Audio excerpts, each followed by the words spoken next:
welcome to the first episode of Reviewing the Pros, a look at various games of chess professionals, all played by poker professionals around the world. For this first episode, I thought I'd start off with a recent game from my favourite player, Jonny Hector.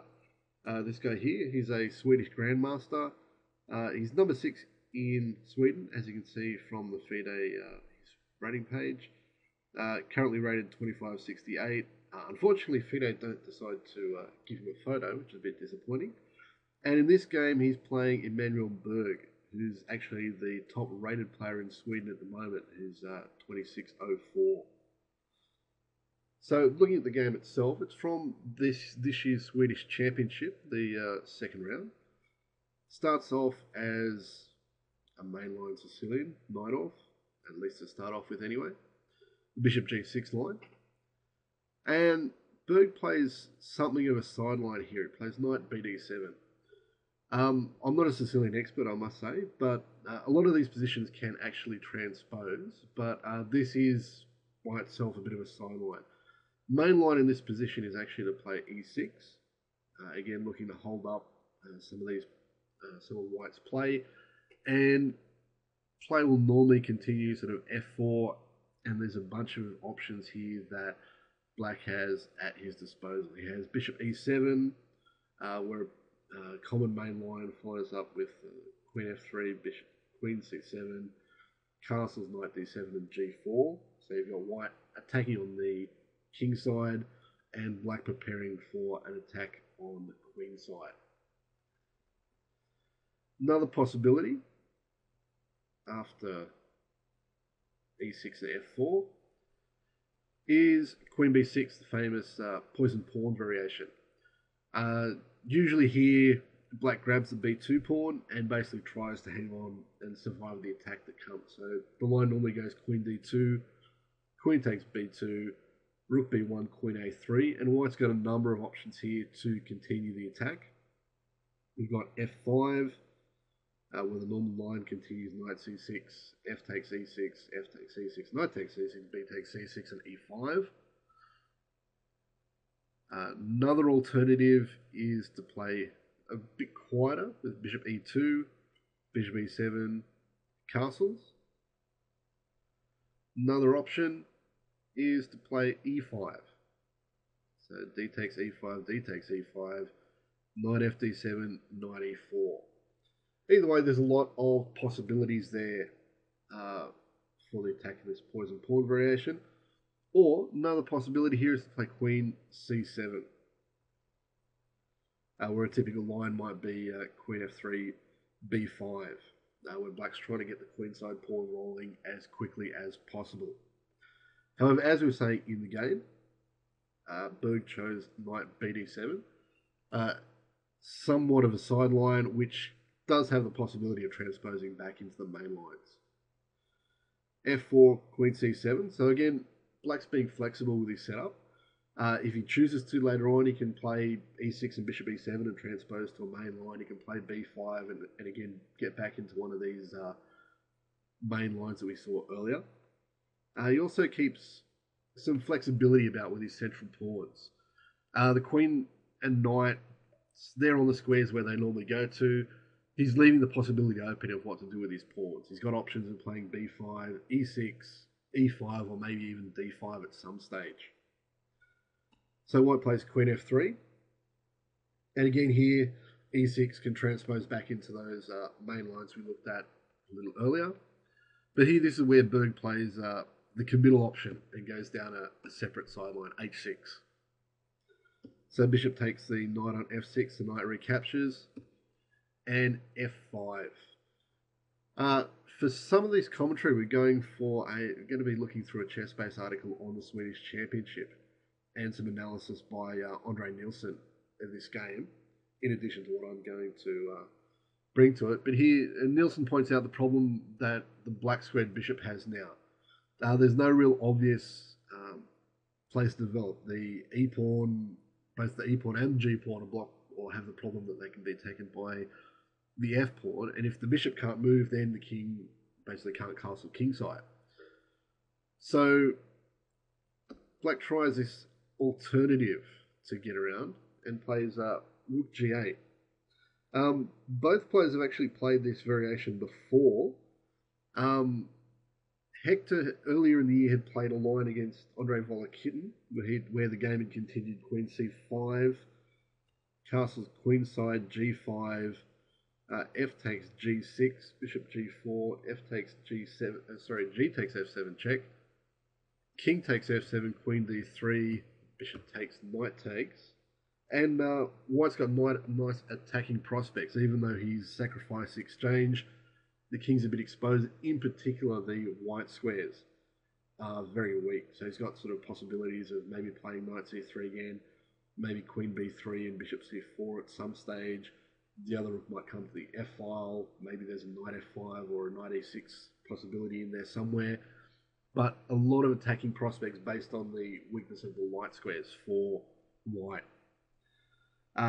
Alternatively, after rook g8, Berg played rook g8 in a game against Ganguly in Dubai. And that game continued bishop d3, g5, f takes g6, and rook takes g6. The position, as Nielsen said, is a bit murky but perfectly playable for black. And this game against Ganguly ended in a draw. The obvious looking e5 in this position to attack the rook on g6 with the bishop doesn't actually work because black can play d takes e5, give up the rook, take the knight on d4, and now the knight and bishop are both on. So White's going to win 2 pieces for the rook.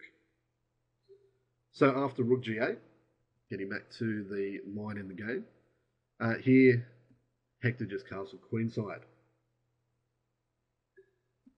Berg again played g5, and rather than taking on g6, Hector played this attacking right away e5. Obviously attacking the knight on f6.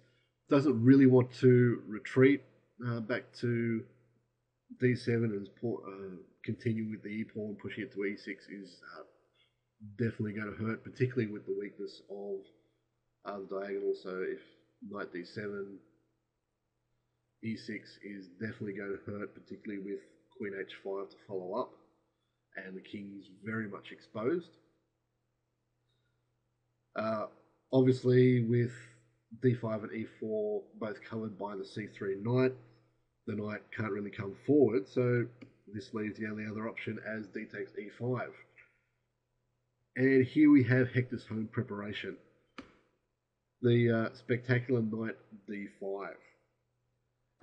As Nielsen says, Hector quickly played this kill move, which he had prepared at home. Berg desperately tried to find a way out of Hector's home preparation, but to no avail. Everything is forced. Berg, it's almost forced here, is to take the knight. Nielsen says that they tried to make the position work after queen b8. It's simply knight d5, again threatening the fork on c7. So knight takes d5, queen takes d5, now threatening mate on d8 with the queen. Bishop takes f5, bishop c4, threatening mate on f7. Bishop e6, queen c5, so again we're threatening knight c7 this time with mate, and the game's over.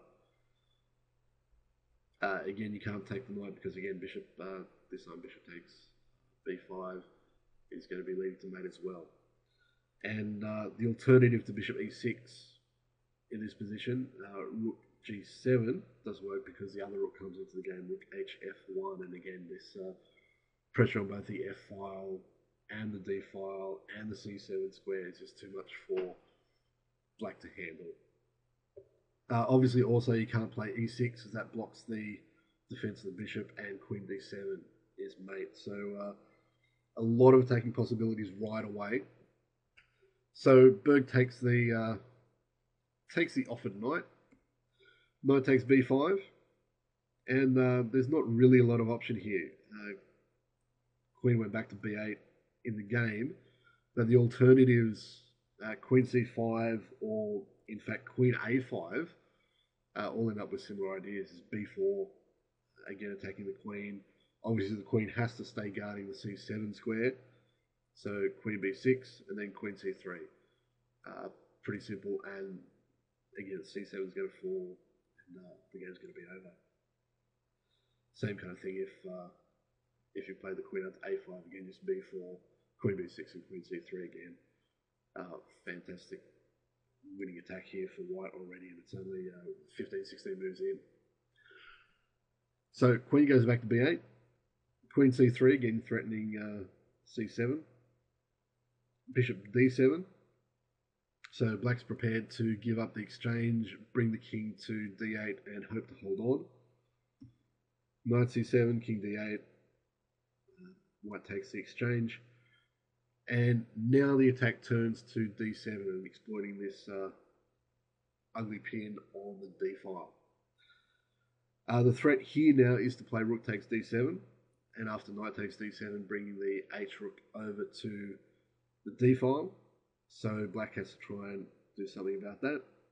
Queen c8 to again overprotect the bishop on d7.